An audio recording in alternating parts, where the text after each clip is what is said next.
The issue is whether the company is entitled to repudiate the contract and claim for the purchase price that Conrad had paid Kim under the terms of contract Section 12 Clause 2 and to the implied condition as to title Section 14 Clause A.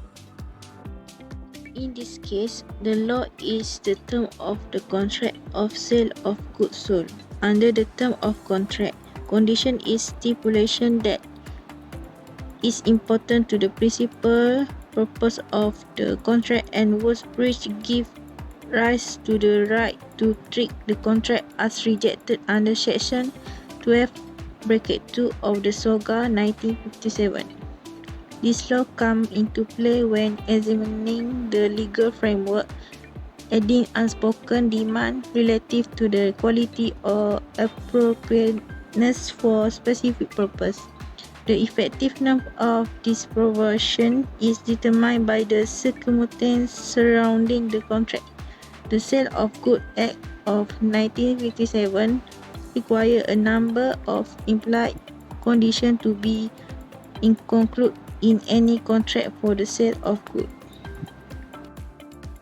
As for this case, it can refer to the implied condition as to title. In the context of Section 14(a) of the Sale of Goods Act 1957, it states that when products are sold under a contract with a specific purpose communicated or inferred by the buyer, there is implied requirement that the item be free of any flaw rendering them unsuitable for the intended use. Additionally, Section 14(2) is invoked, underlining the existence of the implicit condition that require items sold to be free of fault that render them unacceptable for their intended use. This condition can be referred to the case Rowland versus Duval, where Art bought a car and used it for 4 months before discovering that it has been stolen.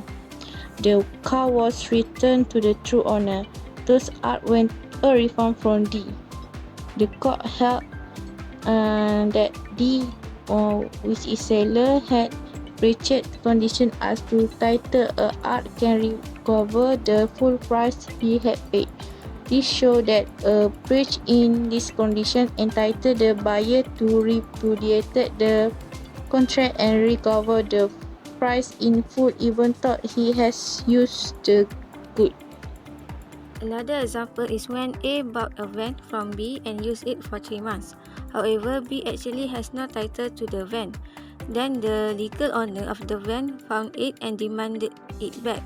Hence, the law holds that A is bound to return the van back to the legal owner. A also has the right to ask for the recovery of the purchase price from B. Therefore, by applying under this case on Section 12(2), the case of Rowland versus Duval, and the implied condition as to title, under Section 14(a), it states that when the products are sold under a contract with a specific purpose communicated or inferred by the buyer, there is an implied requirement that the items must be free from any flaw rendering them unsuitable for the intended use. For this case, Conrad signed a contract on behalf of the company with Kim, seller, after test driving the used car, but he did not inspect the boot of the car when he saw the car. Then after 2 weeks of delivery, there was a water and engine oil leak on the car. Thus, the company is entitled to repudiate the contract and can claim for the purchase price that they had paid. Although Conrad did not inspect the car, the seller had no right to sell a defective used car to the buyer. In conclusion, my advice to Conrad, he can entitled to repudiate the contract and claim for the purchase price that he had paid Kim under the terms of contract Section 12 Clause 2 and to the implied condition as to title Section 14 Clause E.